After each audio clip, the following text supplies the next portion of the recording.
about them, and I saw that people sometimes they're not used to answering questions like this, so it's hard in real time to actually think about stuff. So, Yep, yeah. and we are recording live now, so proceed, my dear miss.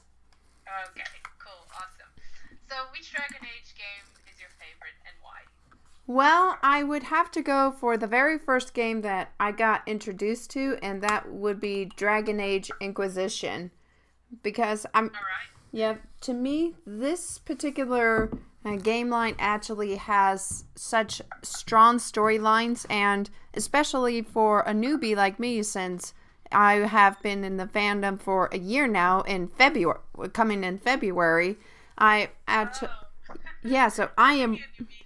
yeah, I'm relatively a newbie, so I have a strange habit of going into the third games apparently, but what's great about Inquisition, one is it has so many strong continuities, and for newbies like me to have all these explanations, especially for the wars between mages and Templars, Cullen's Yeah, story, and everything, it was all explained really well in good continuity, like a good summary to the point, which made me more yeah, curious.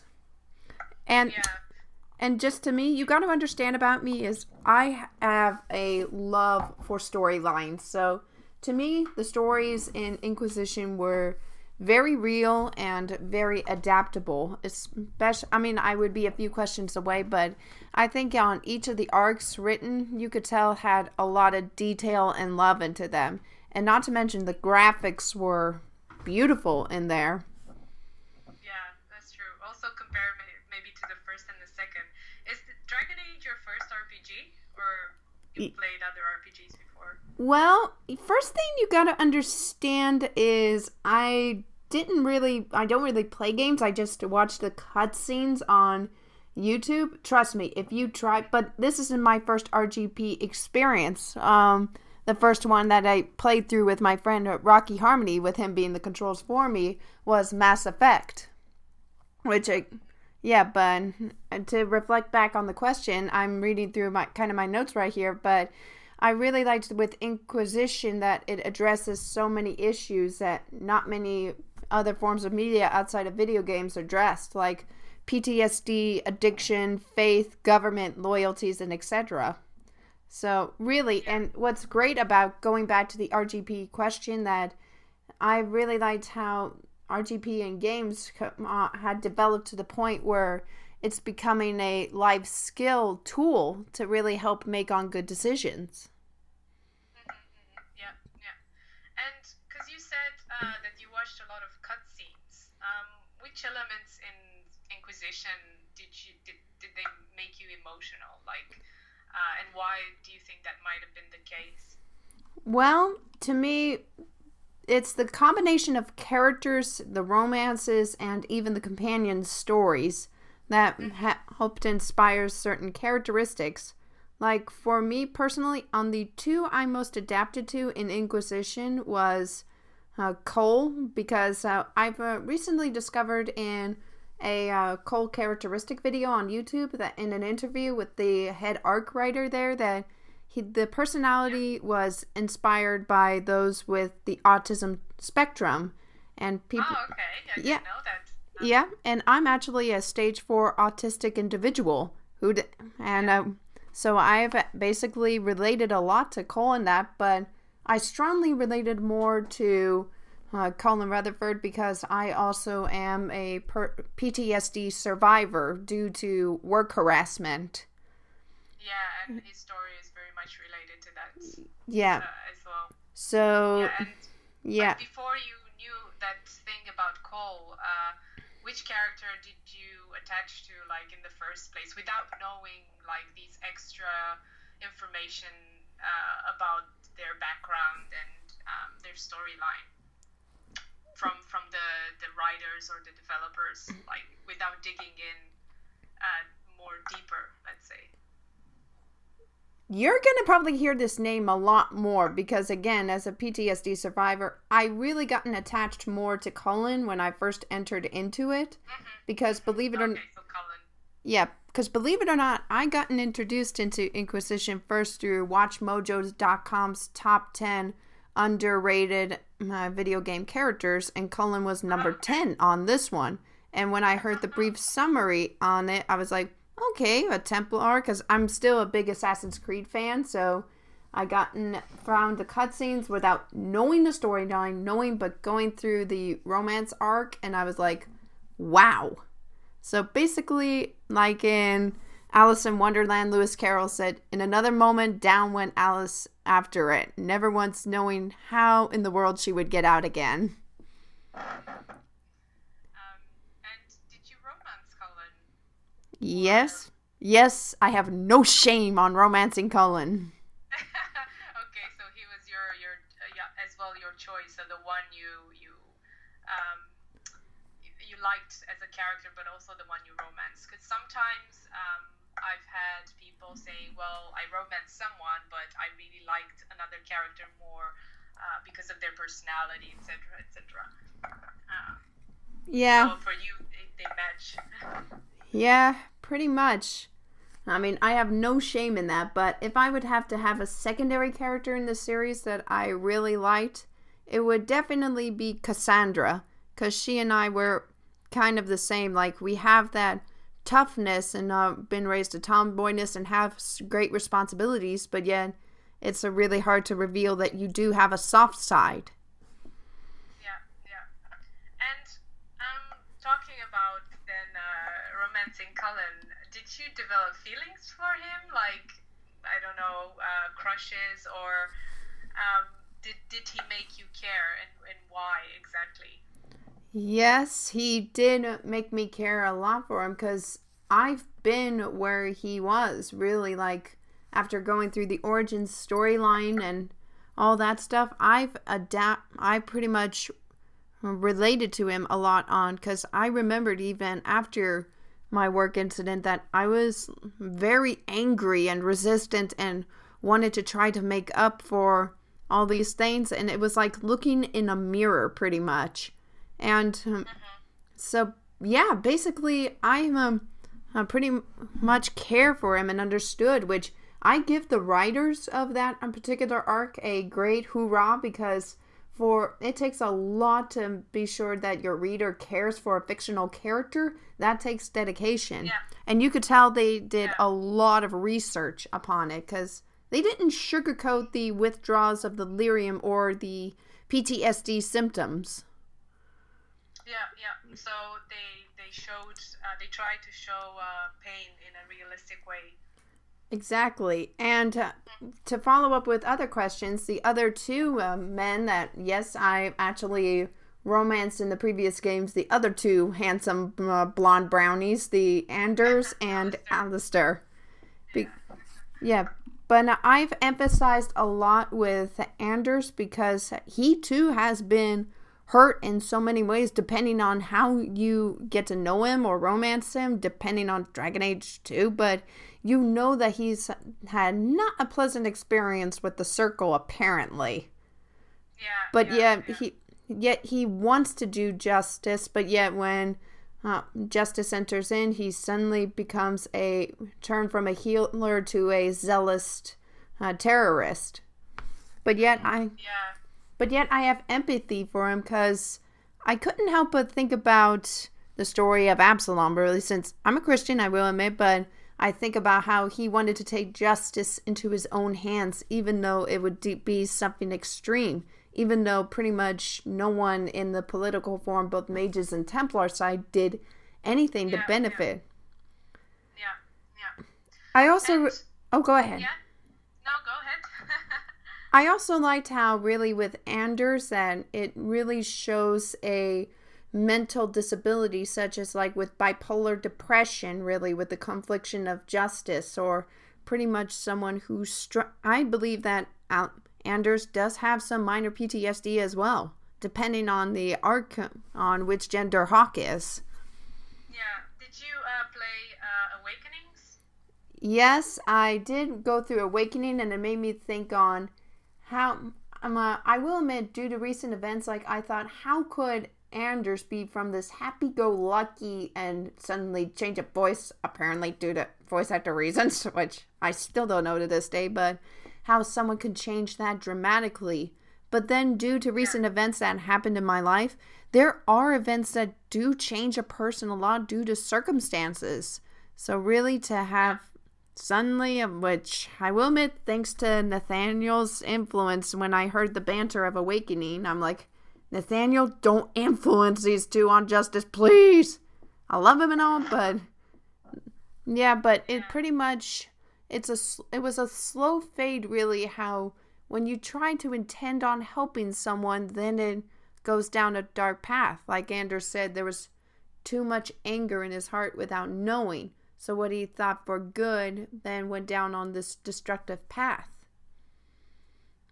Yeah, and what do you think then makes characters human-like? All right. I'm sorry. Yeah, because you talked about all these qualities and all these things that had an impact on you. If you had to think about, let's say, in general, for these characters or other characters, what kind of characteristics do you think makes them human-like? Well, to give a good example, you basically can't go with the Disney formula. I clearly had seen this when looking through the Alistair romance and origins, and even through Warden Alistair through Inquisition. You see that he had a lot of growth, and yet he had this adorable awkwardness to him that was yet charming. Yet, despite all the hardship he went through, he still kept on best spirits. To me, I think that shows that you can be angry or adorable or anything like that in all these things, but you can't. But you can still be angry or saddened, confused, grieving, or pretty much hating yourself for circumstances like Anders and Cullen as well. I think it's really I think especially in media nowadays, we are afraid of really the archetypes that show weaknesses. Yet we want to see more of the superhero of nowadays, the indestructible. I've seen that formula happen too many times in DC movies, and I think Marvel came pretty close to showing flaws of the humans, even though whatever perspective. But I think Dragon Age really helped make sure that they show the realism so they could attach more to the gamers. Yeah, so then the flaws and let's say the strange little things that humans have, this is what makes characters humanized. Yep, even the Iron Bull has that characteristics where he tries to balance the sense of right and wrong and loyalties, and yet he's still loyal to his own crew. Mm-hmm. So you'd say maybe some form of moral ambiguity, or Wait, what? You said that Iron Bull is loyal to his crew, but then he is still he's still, let's say, politically involved with the Khun. Yeah, I guess that's I think pretty much when it comes to writing forms, you gotta have kind of a sense of soul searching when it comes to like you're loyal to a political view, but yet you're loyal to your own crew. I can't think of Schindler, the Nazi who actually pretty much rescued a lot of Jews by having them hired as workers. But I mean, like, he had seen them as a benefit for his own, but yet secretly he saved like a great amount of population of the Jews. So it's really depends on the balance of the individual. And as I'm sorry, I'm trying to read through my notes. We got through what makes them real people. Take your time. Or are we're still on the what seems more humanizing? Yes. There we go. I finally... You can also give examples, because the next question is more like, who would you say is the most humanizing character and why? Perfect. That's the one I'm in right now, because I really wanted to talk about this for quite a while. I mean, I would say a lot about on Cullen's trauma, but yet I know I pretty much already discussed that more. But what I see more humanizing is through Dorian, through Inquisition. Sure, I do not agree with his sexuality, but yet in the game he can be one of the best friends you ever had through his charm and sudden hidden words of wisdom. He had been hurt. Yeah. I mean, he had been hurt and brokenhearted due to his father's rejection of Doran's individuality and his viewpoints for not being the man that his father expects him to be. Yet he chose to do the right thing based on his own ideas. I suppose that's why Dorian became the fandom's darling, pretty much. He represents a generation that wants to be their own individual, yet had to carry the cross of pretty much parents' expectation, which is an obstacle greater than a dragon. So, again, I could see why the fandom really has a connection to Dorian, especially with my generation. Yeah.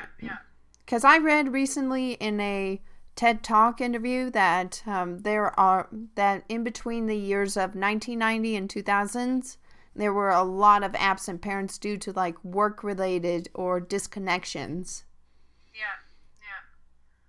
And you think this might represent that trend? Not only it represents that certain sexual community, but it also represents on the millennials in general who want to connect with their parents, but due to circumstances of divorce, work, or basically the parent not wanting to that child to be what that child wants to be. I could see that for certain when my father was a bit disappointed for a while when my brother was called to be a pastor. Yeah. And yet for me, and this it was a great shame to me, partly on my part, but I guess that's why I strived harder to be the tomboy, to be the all in all, try to be the son ideal. I mean, I'm all girl. I mean, like I'm a woman and all, but yet I had to learn basically the hard grease and stuff and everything, thought in order to please him. Yeah. So again, so do you think this made you connect more with Dorian as well? I will admit it took me a long while to get connected with Dorian. I will admit, I couldn't understand why for a little bit. Maybe it's because of my own viewpoints of my own sexuality. Like, I'm actually straight. I mean, I have a couple friends who are lesbians and all that, but it's like one of those where I have a viewpoint of love the sinner, hate the sin. But but as I gotten more into the story arc of Dorian and got to know him a little more, I can completely understand through his dynamics, and I realized, wow, I'm actually related to him in other forms, and I can understand why he became the fandom's darling. Yeah. But then, would he be the character that represents, that has the most human characteristics then, or you'd still say Cullen?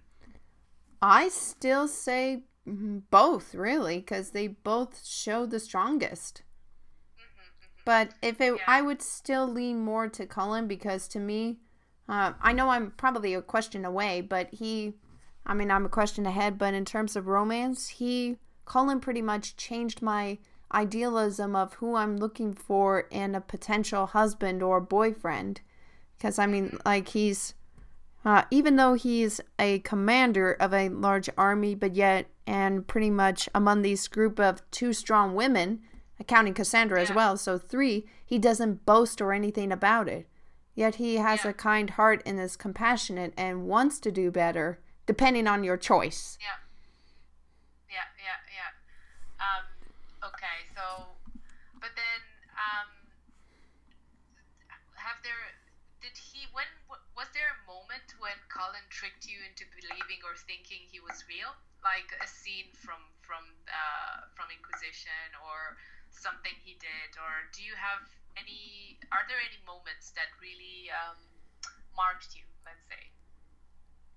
Well, I haven't really been tricked at some point, though I kind of remember when reading on the like past books or something, or reading something on a Cullen characteristic video, I was kind of shocked really that he led Kirkwall right after Meredith's death for another 2 years. And when Cassandra recruited him, he accepted that role. It really surprised me that he took on this role of Knight Commander to try to rebuild Kirkwall, but then the minute Cassandra offers the job, he's like, "Yep, see ya, Kirkwall." But as I thought about it more, I realized that I believe that Cullen was completely scared of the Knight Commander role, thinking and he even mentioned this, and when he talked to the Inquisitor, would I be like her now? So, in a way, I believe that Cullen was scared to become Meredith since he had such blind faith for her. So, in a way, I wouldn't say that it tricked me, but it surprised me pretty much that he let go of this one role, but yet in return he embraced something greater than Knight Commander, but yet had become well known for that. Yeah. And the marriage proposal really surprised me. And the what? And the son marriage proposal and Trespasser got me. Yes, so that. Did you think that was a good character development there? Like, did you find it realistic or? Well, because for me, for example, I felt it was a bit too, Maybe in the beginning of the game it felt too soon. I will admit I do have criticisms on that particular scene. I would have liked it based on one idea that I had if I had rewritten Trespasser. I would have seen Cullen propose to the Inquisitor even right after Sullus at that point on the encounter, and even with the loss of the arm. That would show a lot more realism of love, saying that Cullen still loved her even with the loss of an arm. Or another... with imperfections. Yeah, because, I mean, like, it would have been the same, like, because I had a really good friend of mine who is a fellow competitor who lost a leg due to a car accident due to texting while driving, and yet her boyfriend proposed to her, and despite her having one leg and a 3-year-old little boy, and still trying to get back in the saddle.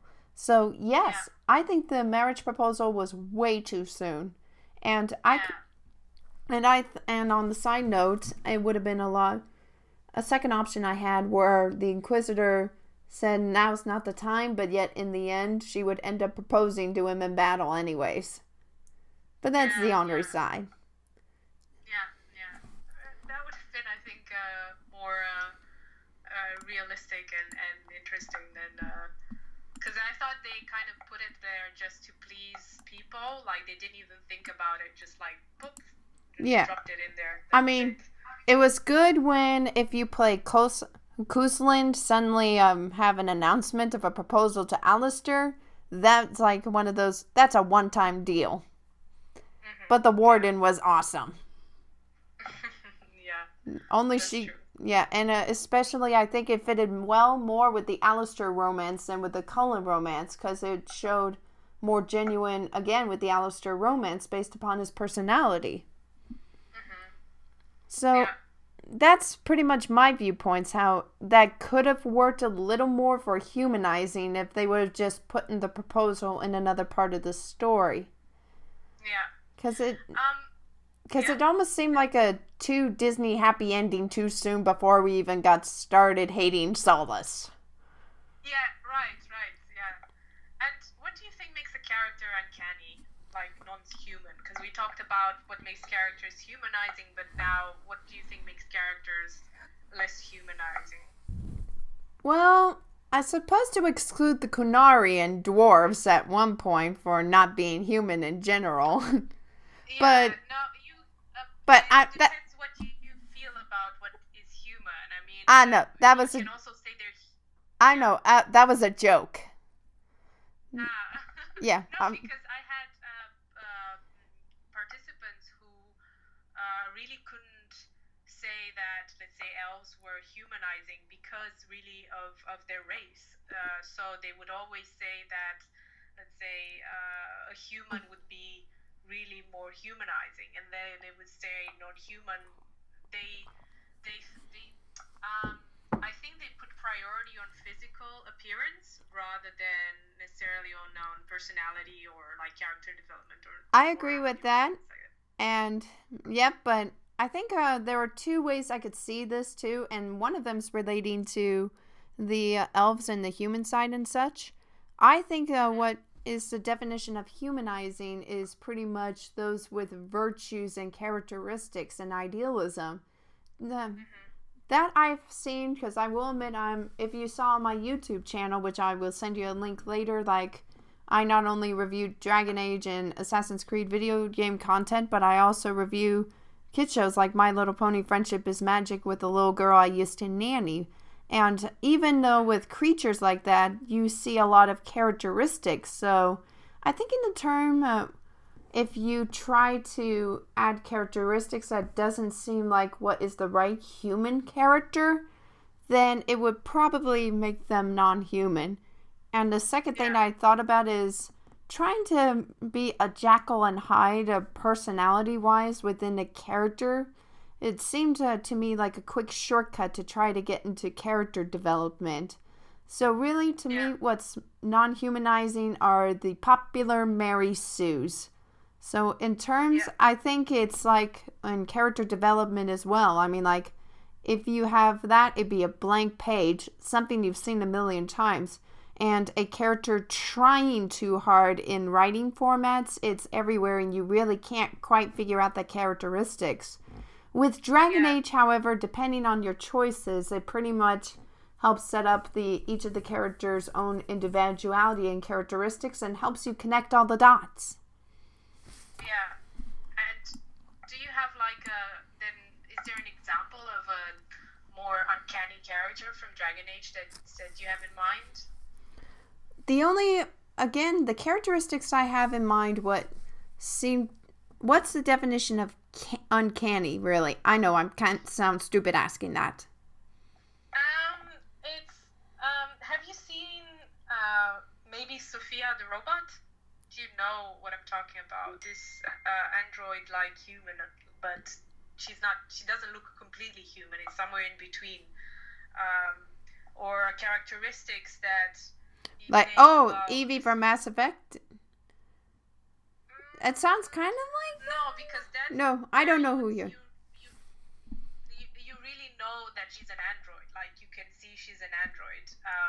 But something like in between that you can't really put your finger on it. You know. No. From what I could see, an uncanny character, in my opinion, is Flemeth in Dragon Age, really. Because you don't really know what she's up to in terms of games, why she's helping out in that, but yet you're like, something smells fishy, or my name is Secretariat.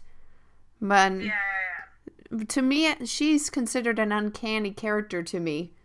But other than that, I just couldn't figure. When I say uncanny or strange, I mean you can also relate that to, let's say, personality. Like you said, the character development is too.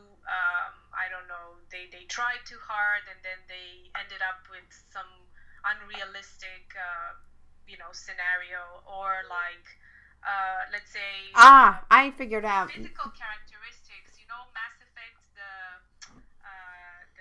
the animation of in the beginning of the last Mass Effect, that weird character that had really a bad animation, something like that. These are some examples of what people have. I think I have a good idea who I would talk about, and that would probably be Knight Commander Meredith. To me, I know that they are trying to figure out, like, apparently that she's the antagonist, but she had that look and demeanor and even the voice that pretty much you may as well put on a neon sign with game lights that said, I'm evil, evil, evil! I'm going to be pretty much destroying all the mages' lives in the future. So, this is a trope I hate so much. And especially on a recent MLP episode, which I'm gonna spare you the internet and those on my channel know about this, but I hate it when the villain is so apparent, personality, looks, and even writing wise for her, and even with the background, it's like, are you freaking kidding me? Yeah. So extreme characteristic or extreme cliches, let's say cliches, basically. Yeah, pretty much who is pretty much, I mean, there's Hitler and then there's bad characters that try to rule with an iron fist. Yeah. And yet now she has a red lyrium fist. Yeah. So they made it even worse in the end. Yeah, pretty much. I know it's that she got her just desserts, really, but I really think that Meredith could have been a little more humanistic instead of them trying. That's the only one of the few flaws I've seen in Dragon Age 2. Where with the head enchanter, they tried to make him look like the martyr, while one tried to look more antagonist. Yeah. And which character development you thought was the best in the game? Well, like from the first game, let's say, to the last game. Well, do I really have to say it again?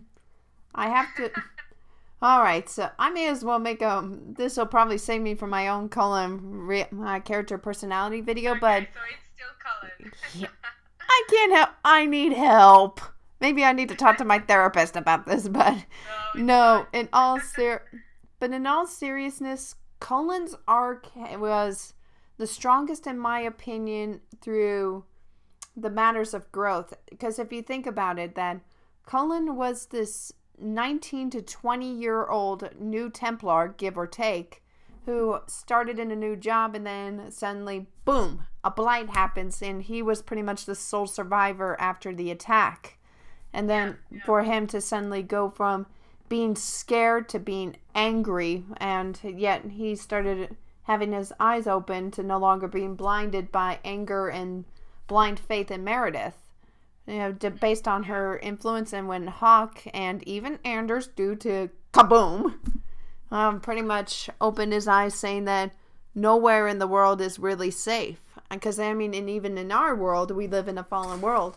But for Cullen to still take on, even after the battle, when, even with this 2 years as Knight Commander, tries to rebuild a foundation, and yet for him to accept the role as commander, he decided to give up the one addiction that was literally killing him in the inside out, just so he can perform better as an individual and as a commander. And really, one thing I've learned when romancing Cullen that I don't necessarily am the big influence on him continuing not to taking lyrium, but I am a great support tool and found comfort in that. I even found after the desk scene in the bed that he still had nightmares and such, so I'm really glad it wasn't just a wow, that was awesome, but he still had to deal with that, which I found that really realistic. And even through with the ending, and I really loved at the scene at the chantry, the prayer scene, how he shows how far he come and that he no longer has that shield and that armor of trying to hide his fear and anxiety and pretty much a fear of losing the Inquisitor and pretty much those he stand for. And even even in the happy ending for him to try, depending on your decision, he still led the commanding, and he tried to help others as well, and even returned to his family. This is the strongest, even for 3 different writers, for 3 different games on Cullen's story arc. It felt like one. So really, and I've seen that as the best character development. Yeah. And how do you feel like when you interact with Cullen, like in the game? Well, to me, this is a very funny tale because for the past 7 years at the time, I'm still a big Assassin's Creed fan. I always associate Templars with that, but yet as I gotten through to Dragon Age, I think what really helped a lot was after Assassin's Creed 3 and Rogue. You see a different perspective on that other human side. It made me curious on the other side of the tracks. So really, as I got to know the character of Cullen, I thought, wow, somewhere out there, a guy like this does exist. And I really loved listening to the long YouTube cutscenes of how you get to know him. Because depending on your game through, my favorite game through is you play first as a friend, then after his hunt for, then right after the Lyrium arc, then it seems more meaningful. Because he said right at the barracks, he said, "You're the Inquisitor, we're at war, and you haven't seen me at the best light." And yet I would reply, "Yet I'm still here."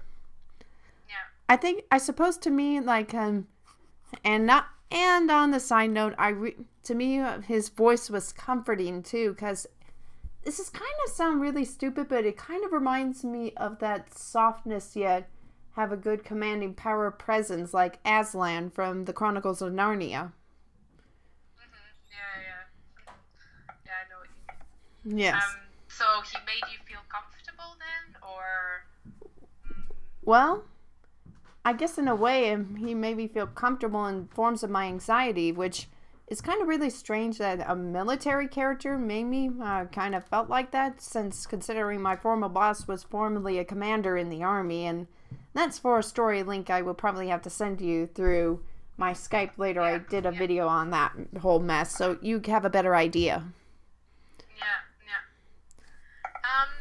And have you ever dreamt about video game characters, including Cullen, of course? Let's see. I have it written down around here somewhere. Well, the dreams included.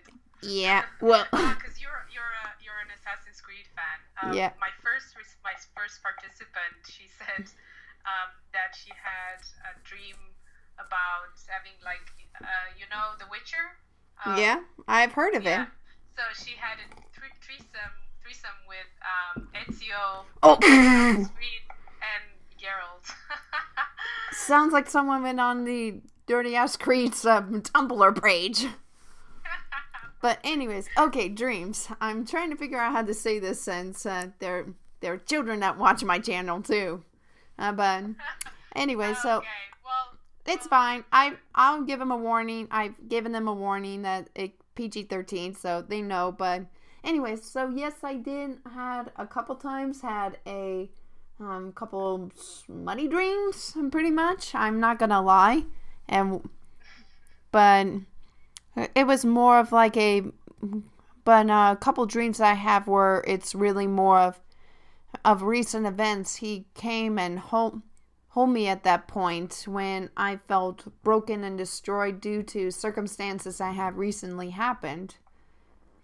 But in terms of writing wise, I'm also thinking of in a process of I'm working on a series for a group I'm in called Dragon Age Untold Stories, where you basically have a therapy session with each of the companions. And I got inspired by a dream where my character pretty much feels down and about, which reflects to me on my PTSD, and he and I would have this talk. Yeah. So really, that was inspired by a dream of him and I talking about pretty much on how we bear our scars. Because most scars are invisible. Yeah. So it's also has helped you try to deal with your own problems and distress. Yes, because I will admit PTSD is gross. Like, it pretty much comes and goes when you really don't want it to. But yet it's in my responsibility to know that I'm never going to be hurt again, but yet the memories come really strong. Yeah. What do your family and friends know about, let's say, Cullen or other video game characters that you like?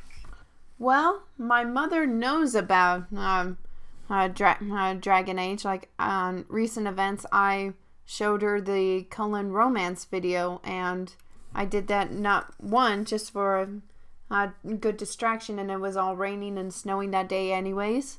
And I've wanted to show to her that I had my viewpoints change of who my idea of a husband should be.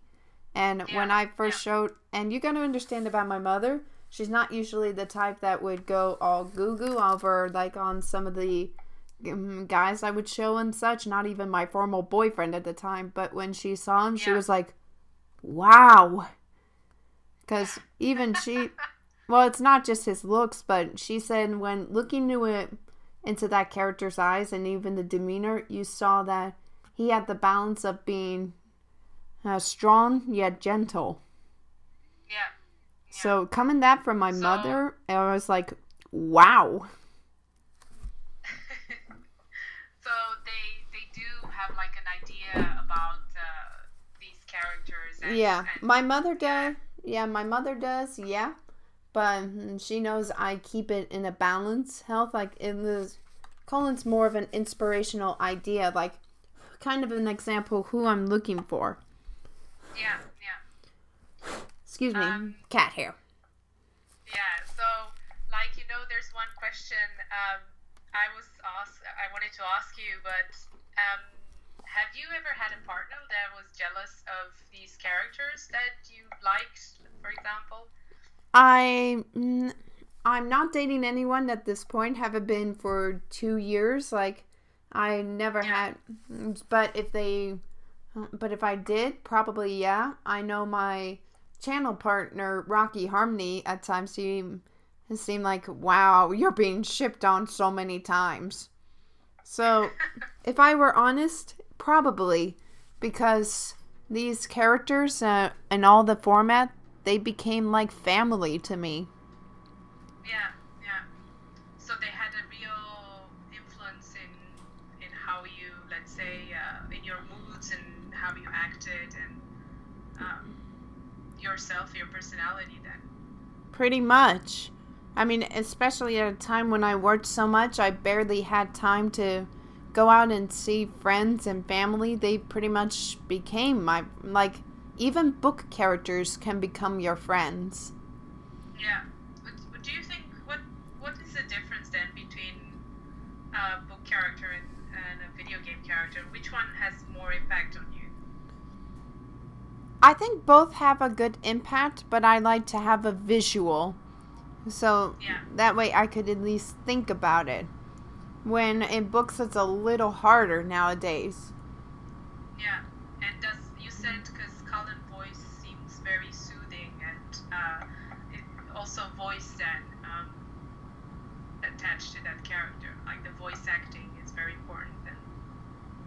Yes, the voice acting especially, because it has to match the body pretty much. Yeah. Talking about this, because when I asked you about uncanny characters, was there also like a character that you didn't think the facial expressions or like the, let's say, the voice acting didn't match with the representation? Well, that's actually pretty hard. I think really the only character I could think about in Inquisition is Samson, because I will admit, when I hear Samson's voice, I'm like, where, Venris? Like, to me that's weird. Yeah. So, I mean, but in terms of that, for me to hear that, that's the only thing I could hear of so far. Yeah. Okay. You said that you wrote your answers as well on a paper as well, or I wrote it on a document, which I will send you the Google Doc and Skype and all that. Yeah. I'll send you a bunch. It would be awesome. And Yep, then 'cause maybe if I have some questions, would you be happy to like Skype again? Absolutely. Am I running out of your time? No, it's okay. It's just I was like I kind of want to also see what you wrote first, and then like maybe I have some other questions that pop up. I could send them to you right now. Plus, I have a whole listing to answer your questions on. Yes, I do have physical stuff of my favorite characters. So I do have the SD. I do have. Taking some photos? Actually, I have the Etsy lists of all of them right on here. So I'll go ahead and send them to you. Oh, that's awesome. Yeah. So, but and one of them, I may as well say to my audience that one of the items that I have, actually, I have a whole little collection of them. Like, there's a Etsy site called Sirens Perfume It, like Siren Song, which is a perfume making Etsy shop, and they have the Lion of Ferelden perfume, which has elderflower and oak moss. So, and like it was inspired by Cullen. So, yeah, I basically have that perfume on hand. And a fun fact, I would train team roping horses and quarter horses and all of them. They fell in love with that perfume. Because some horses, they have a love-hate relationship with whatever cologne you wear. They go nuts over that. Yeah. So, yep, did you get the link? I sent you a huge link. I would have to put it like in a proper document. I'll get the Google Doc for that. I have it all on a Google Doc as well, so. But, yeah, I'll be sure to send you that, and along with other YouTube links that you have a better idea of what I went through. But for everyone on my channel here new. Yeah, so I can connect the dots, basically. Yeah, basically you can hear my story. Yeah. So, any other questions? All right. Sorry? Any other questions? No, I think for now it's okay. And then I'll read your answers, and if I have any other questions, I'll let you know. Thank you so much, though. This has been really, really nice. Thank you. Have a great weekend. You too. Bye. Bye.